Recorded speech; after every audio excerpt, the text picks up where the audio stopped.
ऋषि बोले, प्रभु महामुने, आप हमारे लिए क्रमशः षड्जलिंग स्वरूप प्रणय का महत्तम और शिव भक्त के पूजन का प्रकार बताइए। सूत जी बोले, महर्षियों, आप लोग तपस्या के धनी हैं। आपने यह बड़ा सुंदर प्रश्न उपस्थित किया है, किंतु इसका ठीक ठीक उत्तर महादेव ही जानते हैं, दूसरा कोई नहीं। तथापि भगवान शिव की कृपा से ही मैं उस विषय का वर्णन करूंगा। वे भगवान शिव हमारी और आप लोगों की रक्षा का भारी भार बारंबार स्वयं ही ग्रहण करें। प्रणाम है प्रकृति से उत्पन्न संसार रूपी महासागर का। प्रणव इससे पार करने के लिए दूसरी नाव नव, इसलिए इस ओमकार के प्रणव को संज्ञा देते हैं। ओमकार अपने जप करने वाले साधकों से कहता है, प्रपंच ना नहीं है, वह तुम लोगों के लिए। अतः इसी भाव को लेकर ज्ञानी पुरुष ओम को प्रणव नाम से जानते हैं, अर्थात यह सब तुम उपासकों को बलपूर्वक मोक्ष तक पहुंचा देगा। इसी अभिप्राय से भी इसे ऋषि मुनि प्रणव कहते हैं। अपना जप करने वाले योगियों के तथा अपने मंत्रों की पूजा करने वाले उपासक के समक्ष कर्मों का नाश करके यह दिव्य नूतन ज्ञान देता है, इसलिए इसका नाम प्रणव है। उन माया रहित महेश्वर को ही नव अर्थात नूतन कहते हैं। वे परमात्मा प्रकट रूप से नव अर्थात शुद्ध स्वरूप हैं, इसलिए प्रणव कहलाते हैं। प्रणव साधक को नव अर्थात नवीन कर देता है, इसलिए भी विद्वान पुरुष उसे प्रणव के नाम से जानते हैं, अथवा प्रकट रूप से नव दिव्य परमात्म ज्ञान प्रकट करता है, इसलिए वह प्रणव है। प्रणव के दो भेद बताए गए हैं, स्थूल और सूक्ष्म। एक अक्षर रूप जो ओम है उसे सूक्ष्म प्रणव जानना चाहिए, और नमः शिवाय यह 5 अक्षर वाले मंत्र को स्थूल प्रणव मानना चाहिए। जिसमें 5 अक्षर व्यक्त नहीं है वह सूक्ष्म है, जिसमें 5 अक्षर संयुक्त रूप से व्यक्त हैं वह स्थूल है। जीवान मुक्त पुरुष के लिए सूक्ष्म प्रणव के जप का विधान है, वही उसके लिए समस्त साधनों का सार है। यद्यपि जीवांत मुक्त के लिए वही साधन की आवश्यकता नहीं है, क्योंकि वह सिद्ध रूप है। तथापि दूसरों की दृष्टि में जब तक उसका शरीर रहता है तब तक उसके द्वारा प्रणव जप की सहज साधना स्वतः होती रहती है। वह अपने देह का विलय होने तक सूक्ष्म प्रणव मंत्र का जाप और उसके अर्थमूल परमात्म तत्व का अनुसंधान करता रहता है। वह शरीर नष्ट हो जाता है और तब वह पूर्ण ब्रह्म स्वरूप शिव को प्राप्त कर लेता है। यह सुनिश्चित बात है। जो अर्थ का अनुसंधान न करके केवल मंत्र का जाप करता है उसे निश्चय ही योग की प्राप्ति होती है। जिसने 36 करोड़ मंत्र का जप कर लिया हो उसे अवश्य ही योग प्राप्त हो जाता है। सूक्ष्म प्रणव के हास्य और दीर्घ के भेद से 2 रूप जानने चाहिए, अकार, उकार, मकार, बिंदु, नाद, शब्द, काल और कला। इनमें युक्त जो प्रणव है उसे दीर्घ प्रणव कहते हैं। वह योगियों के ही हृदय में स्थित होता है। मकार पर्यंत जो ओम है वह अउमा इन तीनों शब्द से युक्त होता है। इसी को हव्य प्रणव कहते हैं। आ शिव है, उ शक्ति है और मकार इन दोनों की एकता होती है। यह त्रितत्व रूप है। ऐसा समझकर हस्व प्रणव का जाप करना चाहिए। जो अपने समस्त पापों का क्षय करना चाहते हैं उनके लिए यह हस्व प्रणव का जाप अत्यंत आवश्यक होता है। पृथ्वी, जल, तेज, वायु और आकाश, ये 5 भूत तथा शब्द, स्पर्श आदि इनके 5 विषय, ये सब मिलकर 10 वस्तुएं मनुष्यों की कामना के विषय हैं। इनकी आशा मन में लेकर जो कर्मों के अनुष्ठान में संलग्न होते हैं वे 10 प्रकार के पुरुष प्रवर्त कहलाते हैं अथवा प्रवर्तगामी कहलाते हैं, तथा जो निष्काम भाव से शास्त्र विहित कर्मों का अनुष्ठान करते हैं वे निवृत्त कहे गए हैं। प्रवर्त पुरुषों को हस्व प्रणव का जाप करना चाहिए और निवृत्त पुरुषों को दीर्घ प्रणव का। व्याहतियों तथा मंत्र आदि से इच्छा अनुसार शब्द और कला से युक्त प्रणव का उच्चारण करना चाहिए। वेदों के आदि में और दोनों संध्याओं की उपासना के समय भी ओमकार का उच्चारण करना चाहिए। प्रणव का 9 करोड़ जप करने से मनुष्य शुद्ध हो जाता है। फिर 9 करोड़ का जाप करने से वह पृथ्वी तत्व पर विजय पा लेता है। तत्पश्चात पुनः 9 करोड़ का जप करके वह जल तत्व को जीत लेता है। पुनः 9 करोड़ जप से अग्नि तत्व पर विजय पा लेता है। तदंतर फिर 9 करोड़ का जाप करने पर वह वायु तत्व पर विजय पा लेता है। फिर 9 करोड़ के जप से आकाश को अपने अधिकार में कर लेता है। इसी प्रकार 9-9 करोड़ का जप करके वह क्रमशः गंध, रस, रूप, स्पर्श और शब्द पर विजय पाता है। इसके बाद फिर 9 करोड़ का जाप करके अहंकारों को भी जीत लेता है। इस तरह 108 करोड़ प्रणव का जप करके उत्कृष्ट बोध को प्राप्त किया हुआ पुरुष शुद्ध योग का लाभ करता है। शुद्ध योग से युक्त होने पर वह जीवांत मुक्त हो जाता है, इसमें संशय नहीं है। सदा प्रणव का जप और प्रणव रूपी शिव का ध्यान करते समय समाधि में स्थित हुआ महायोगी पुरुष साक्षात शिव ही होता है, इसमें कोई संशय नहीं होता। पहले अपने शरीर में प्रणव के ऋषि छंद और देवता आदि का न्यास करके फिर जप आरंभ करना चाहिए। अकार आदि मातृत्व का वर्णों से युक्त प्रणव का अपने अंगों में न्यास करके मनुष्य ऋषि हो जाता है। मंत्रों के 10 विध संस्कार, मातृका न्यास तथा षोडशोधन आदि के साथ संपूर्ण न्यास फल उसे प्राप्त होता है। प्रवृत्ति तथा प्रवृत्ति निवृत्ति से मिश्रित भाव वाले पुरुषों के लिए स्थूल प्रणव का जाप ही अभीष्ट साधक होता है।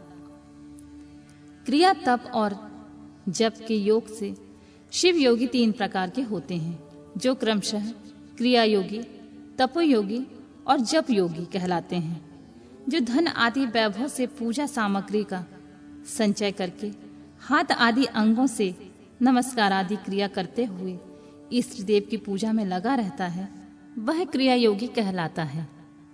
पूजा में संलग्न रहकर जो परिमित भोजन करता है, बाहरी इंद्रियों को जीतकर वश में किए रहता है और मन को भी वश में करके परद्रोह आदि से दूर रहता है, वह तप योगी कहलाता है।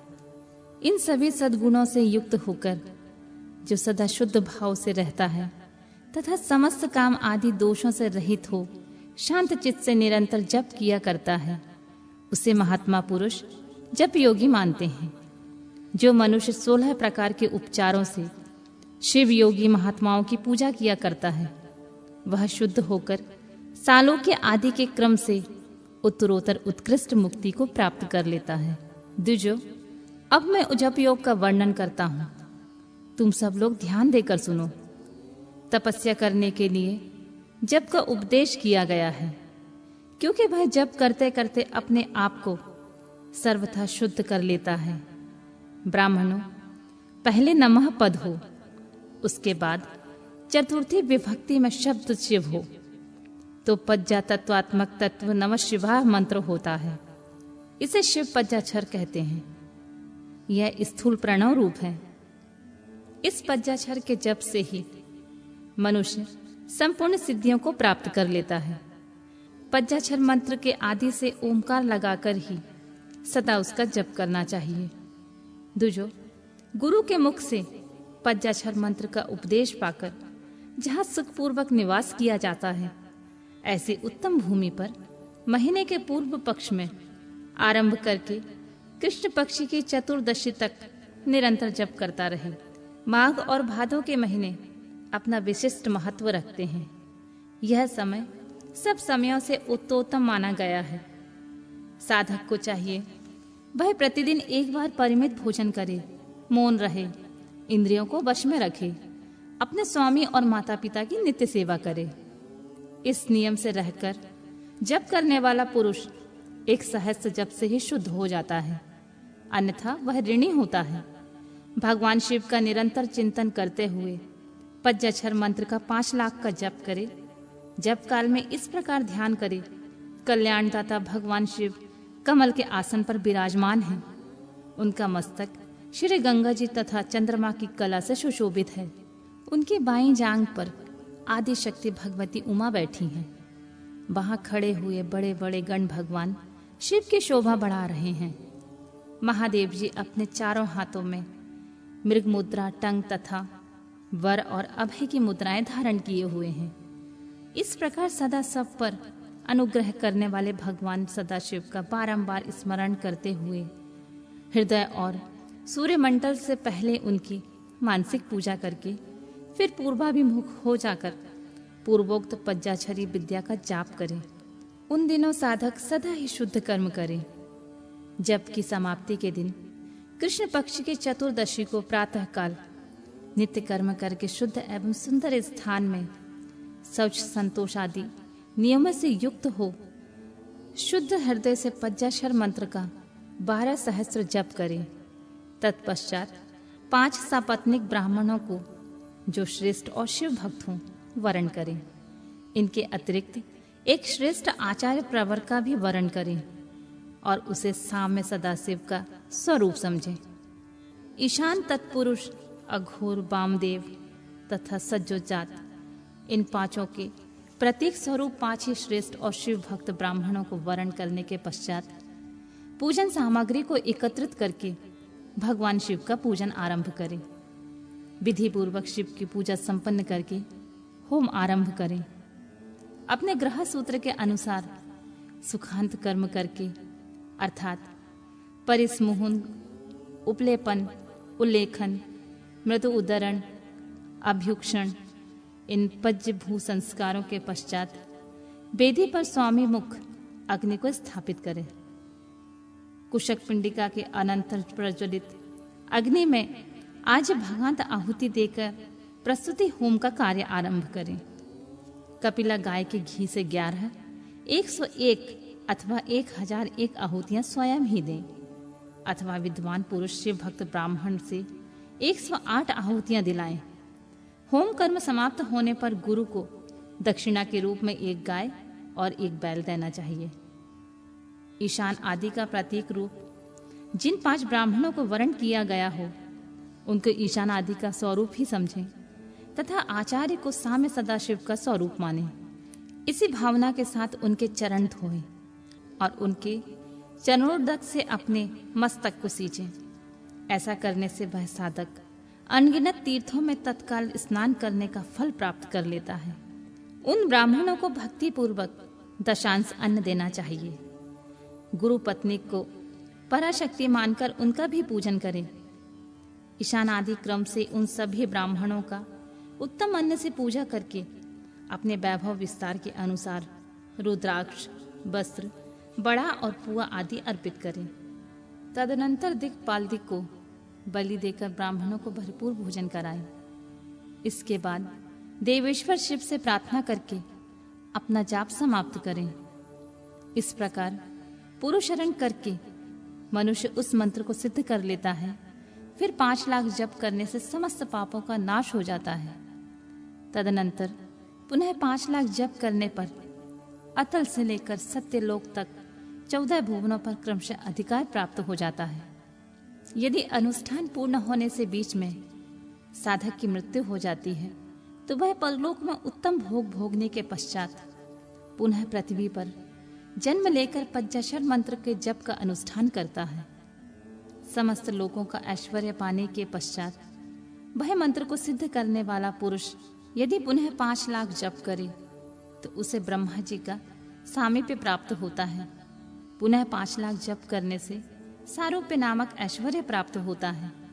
100 लाख जप करने से वह साक्षात ब्रह्मा के समान हो जाता है। इस तरह कार्य ब्रह्मा का सामुज्य प्राप्त करके वह ब्रह्मा का प्रलय होने तक उस लोक में यथेष्ट भोग भोगता है। फिर दूसरे कल्प का आरंभ होने पर वह ब्रह्मा जी का पुत्र होता है। उस समय फिर तपस्या करके दिव्य तेज से प्रकाशित हो वह क्रमशः मुक्त हो जाता है। पृथ्वी आदि कार्य स्वरूप भूतों द्वारा पाताल से लेकर सत्यलोक पर्यंत ब्रह्मा जी के 14 लोक क्रमशः निर्मित हुए हैं। सत्यलोक से ऊपर क्षमालोक तक जो 14 भुवन हैं वे भगवान विष्णु के लोक हैं। क्षमालोक से ऊपर सुचिलोक पर्यंत 28 भुवन स्थित हैं। सुचिलोक के अंतर्गत कैलाश में प्राणियों का संहार करने वाले रुद्रदेव विराजमान हैं। सूची लोक से ऊपर अहिंसा लोक पर्यंत 56 भुवनों की स्थिति है। अहिंसा लोक का आश्रय लेकर जो ज्ञान कैलाश नामक नगर शोभा पाता है, उससे कार्यभूत महेश्वर सबको आदर्श करके रहते हैं। अहिंसा लोक के अंत में काल चक्र की स्थिति है। यहाँ तक महेश्वर के विराट स्वरूप का वर्णन किया गया है। वहीं तक लोकों का तिरोधान अथवा लय होता है। उससे नीचे कर्मों का भोग है और उससे ऊपर ज्ञान का भोग है। उसके नीचे कर्म माया और उसके ऊपर ज्ञान माया। अब मैं कर्म माया और ज्ञान माया का तात्पर्य बता रहा हूं। माँ का अर्थ है लक्ष्मी। उससे कर्म भोग यात प्राप्त होता है, इसलिए वह माया अथवा कर्म माया कहलाती है। इसी तरह माँ अर्थात लक्ष्मी से ज्ञान भोग यात अर्थात प्राप्त होता है, इसलिए उसे माया या ज्ञान माया कहा गया है। उपयुक्त सीमा के नीचे नश्रय भोग है, ऊपर नित्य भोग है। उससे नीचे ही तिरोधान अथवा लय है और ऊपर नहीं। वहां से नीचे ही कर्ममय पाशों द्वारा बंधन होता है, ऊपर बंधन का सदा अभाव होता है। उससे नीचे ही जीव सकाम कर्मों का अनुसरण करते हुए विभिन्न लोकों में योनियों के चक्कर काटते हैं। उसके ऊपर के लोकों में निष्काम कर्म का ही भोग बताया गया है। बिंदु पूजा में तत्पर रहने वाले उपासक वहां से नीचे के लोकों में ही घूमते हैं। उसके ऊपर तो निष्काम भाव से शिवलिंग की पूजा करने वाले उपासक ही जाते हैं, जो एकमात्र शिव की उपासना में तत्पर हैं। वे उससे ऊपर के लोकों में जाते हैं। वहां से नीचे जीव कोटि है और ऊपर ईश्वर कोटि। नीचे संसारी जीव रहते हैं और ऊपर मुक्त पुरुष। नीचे कर्म लोक है और ऊपर ज्ञान लोक। ऊपर मद और अहंकार का नाश करने वाली नम्रता है। वहां जन्म जनित तिरोधान नहीं है। उसका निवारण किए बिना वहां किसी का प्रवेश संभव नहीं है।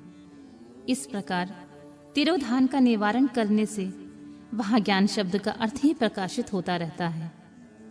अधोभौतिक पूजा करने वाले लोग उससे नीचे के लोकों में ही चक्कर काटते रहते हैं। जो आध्यात्मिक उपासना करने वाले होते हैं वे ही उससे ऊपर को जाते हैं। जो सत्य अहिंसा आदि धर्मों से युक्त होकर भगवान शिव की पूजा में तत्पर रहते हैं, वे काल चक्र को पार कर जाते हैं। काल चक्रेश्वर की सीमा तक जो विराट महेश्वर लोक बताया गया है, उससे ऊपर वृषभ के आकार की धर्म की स्थिति है। वह ब्रह्मचर्य का मूर्ति रूप है। उसके सत्य, शौच, अहिंसा और दया ये 4 पाद हैं। वह साक्षात शिवलोक के द्वार पर खड़ा है। क्षमा उसके सींग है, शम कान है और वह वेद ध्वनि रूपी शब्द से विभूषित है। आस्तिकता उनके दोनों नेत्र हैं। विश्वास ही उनकी श्रेष्ठ बुद्धि एवं मन है। क्रिया आदि धर्म रूपी जो वृषभ हैं, वे कारण आदि में स्थित हैं। ऐसा जानना चाहिए, उस क्रिया रूप वृषभाकार धर्म पर कालातीत शिव आरूढ़ होते हैं। ब्रह्मा, विष्णु और महेश्वर की जो अपनी अपनी आयु है, उसी को दिन कहते हैं। जहां धर्म रूपी वृषभ की स्थिति है, उससे ऊपर ना दिन है और ना रात्रि है। वहां जन्म मरण आदि भी नहीं है। वहां फिर से कारण स्वरूप ब्रह्मा जी के कारण सत्यलोक पर्यंत 14 लोक स्थित हैं, जो पज्जा भौतिक गंध से आदि से परे हैं। उनकी सनातन स्थिति है। सूक्ष्म गंध ही उनका स्वरूप है। उनमें ऊपर फिर कारण रूप विष्णु के 14 लोक स्थित हैं। उनमें भी ऊपर फिर कारण रूपी रुद्र के 28 लोकों की स्थिति मानी गई है। फिर उनमें भी ऊपर कारणेश शिव के 56 लोक विद्यमान हैं। तदनंतर शिव सम्मत ब्रह्मचार्य लोक हैं। फिर 5 आवरणों से युक्त ज्ञानमय कैलाश है, जहाँ 5 मंडलों, 5 ब्रह्म कलाओं और आदि शक्ति से संयुक्त आदिलिंग प्रतिष्ठित है। उसे परमात्मा शिव का शिवालय कहा गया है। वहीं पराशक्ति से युक्त परमेश्वर शिव निवास करते हैं। वे सृष्टि, पालन, संहार, तिरोभाव और अनुग्रह इन 5 कृत्यों में प्रवीण हैं। उनका श्री विग्रह सच्चिदानंद स्वरूप है। वे सदा ध्यान रूपी धर्म में स्थित रहते हैं। और सदा सब पर अनुग्रह क्रिया करते हैं। वे स्व आत्मा राम हैं और समाधि रूपी आसन पर आसीन होकर नित्य विराजमान होते हैं। कर्म और ध्यान आदि का अनुष्ठान करने से क्रमशः साधन पथ से आगे बढ़ने पर उनका दर्शन साध्य होता है। नित्य नैमित्तिक आदि कर्मों द्वारा देवताओं का यजन करने से भगवान शिव के समाराधन कर्म में मन लगता है।